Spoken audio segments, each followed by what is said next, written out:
όταν ήρθαν οι Αλβανοί εδώ, ναι. η Κρήτη θα είναι... Αν δεν ήταν εδώ οι Αλβανοί, ναι. που είναι δουλευταράδες και έντιμοι στη δουλειά τους, θα είχε σταματήσει η οικονομία της χώρας. Όπου γίνεται τώρα μια επένδυση, τουλάχιστον στην περιοχή μας, δουλεύουν Αλβανοί. Και είναι όλοι εξαιρετικοί μαστόροι.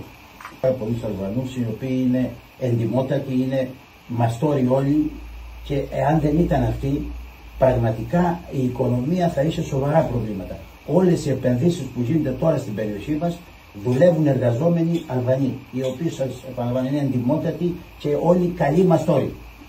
Και εμείς είμαστε πολύ ευχαριστημένοι. Εντάξει. Βλέπεις αυτό το σπίτι? Ναι, αυτό το έχουμε κάνει. Αλβανοί το έχουν κάνει. Εδώ το Κωστή που ήταν εδώ, το Κωστής εδώ.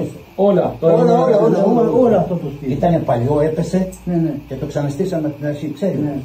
Kjo është e vërteta për shqiptarët që thon grekët, që shqiptarët janë njerëz punëtor dhe po të mos ishin shqiptarët, nuk do të ishte kaq e fortë ekonomia turistike greke. Kanë ndërtuar gjithçka dhe me duart e tyre dhe me punën e tyre mbajnë një peshë të madhe në ekonominë e Greqisë.